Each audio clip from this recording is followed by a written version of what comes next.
به نام خداوندی بخشنده و مهربان. از علی خداوند از او راضی باد روایت است که پیامبر صلی الله علیه و سلم فرمودند: روزه ماه صبر یعنی رمضان و از هر ماه 3 روز روزه گرفتن کینه دل را دور می کند. روایت بزار و طبرانی.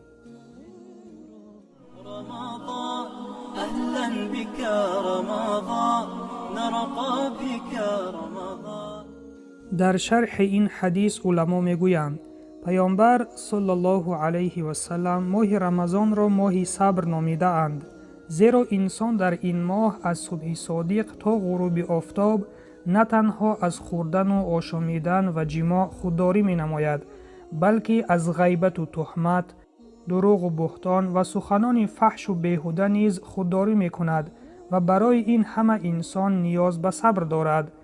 به این خاطر روزه ماه رمضان و از هر ماه هجری قمری 3 روز، خصوصاً 13، 14 و 15 هر ماه هجری قمری روزه داشتن ریشه کینه را از بین می برد.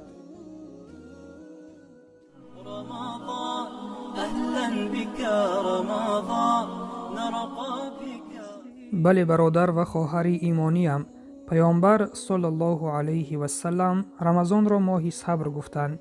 یعنی صبر کردن نه تنها از آشامیدن خوردن، بلکه از تمام گناهان، از غیبت و تهمت، از دروغ و بهتان، از سخنچینی و عموما از همه گناهان صبر کردن.